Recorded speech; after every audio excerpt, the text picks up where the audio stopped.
Hey, how's it going everybody? It's Tanner here and welcome to a new Ninjago video here on the channel. In today's video, I am glad to finally be starting my series of Season 14 episode reviews. We're finally here. We are finally getting Season 14 episodes in English and in fairly decent quality online, so I figured I'd go ahead and watch these and give my thoughts on them. I'm going to be reviewing the episode entitled Uncharted right now, and later today I will be reviewing the second episode, so be sure to keep an eye out for that. In this review, I'm just going to give a quick plot overview followed by some things that I enjoyed and some things that I really didn't like, and then finally we're going to give the episode a score out of 10. So it's going to be a pretty simple, very straightforward review. Oh, and also I do need to mention that this review will contain spoilers, so you have been warned at this current point in time. So let's go ahead and get to it by taking a look at what the plot is. So if I were to describe the plot in like a simple sentence, it would basically be this. After Misako, Wu, and Clutch Powers go missing during an expedition to an uncharted island, the ninja recruit the help of a character known as Twitchy Tim to help them travel and search said uncharted island. And that's basically all there is to it. Now, there's a lot of really good stuff that I enjoyed about this episode, and there's also some not so good stuff, I suppose.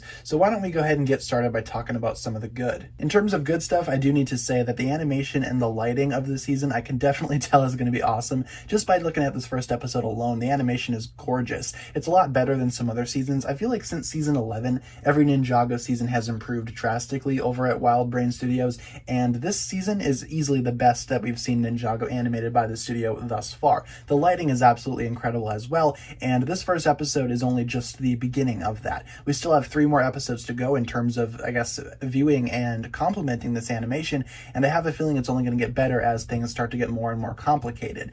Also, the voice work is incredible. It is quite heartbreaking though as well. This is the first season that we are hearing Kirby Morrow's voice since his passing, and I do feel like he does a good job. Cole really doesn't have that many lines in here, but I imagine his role will get bigger as the season goes on. The other ninja are also, I guess, kind of lacking in the lines department, especially Jay and Kai. I'd say Lloyd has the most lines out of all the ninja, but I still really enjoyed the voice work nonetheless. Also, we actually get a look at the new Season 14 suits like we saw in several clips and trailers, and they're awesome. Like, what else can I say? I've already discussed the island suits a lot in great detail in other videos, and these suits are just spectacular. Very nice to see them make their debut in this episode. Also, another character that makes his big debut is Twitchy Tim. Now, Twitchy Tim is kind of an interesting character to me. I think he's going to be a lot of fun moving forward. This episode was his big introduction. He's kind of like this explorer that kind of got lost on the island prior to the season starting, and he actually made it off, so the ninja need to recruit him in order to help with this, I guess, rescue mission, if you will. The only thing that kind of, I guess, isn't all that great about Twitchy Tim is the ninja basically recruit him against his will, but,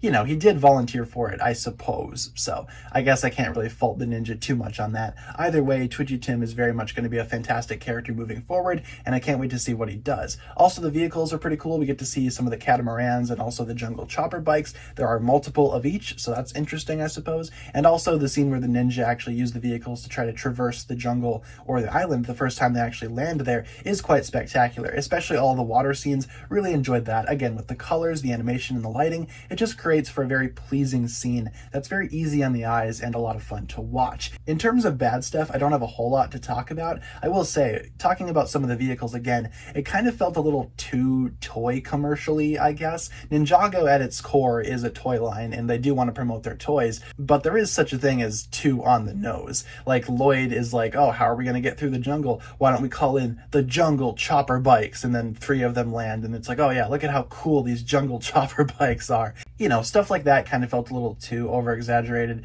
The ninja have other vehicles in their arsenal that would have been just fine traversing the island, but we need to promote the new stuff. I understand, not that big of a deal. There's also hardly any action. There's not a lot of fighting going on. The bad guys aren't even introduced this episode. We got to wait until the next episode to see them, which some folks are going to be disappointed in, but overall, I definitely thought that the lack of action wasn't really all that important because, again, there's a lot of other stuff going on in this episode that sets up the remaining 3. So you really can't fault the episode too much on that either. I also noticed an uncanny, I guess, resemblance to the film Jurassic Park 3.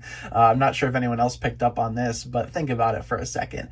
Some loved ones get lost on an island filled with dangerous creatures, and the people that are still left on the mainland, who are trying to search for those loved ones, recruit the help of someone who's been on this island before and knows what he's doing, and they use him basically to traverse the island. Seems a little too too Jurassic Park 3-esque, I'd say. Jurassic Park 3 is not a good film by any means, but I couldn't help but notice the plot similarities. Again, not too serious, not going to dock off points for that, because as far as we know, the Ninjago staff might not have even seen Jurassic Park 3. It was just something that I wanted to point out, and something that I want to ask you guys as well. Is that something that you noticed, or is that just me? Overall, though, this episode I thought was pretty cool. Uncharted is the introduction to the Season 14 story, and it's a very solid introduction.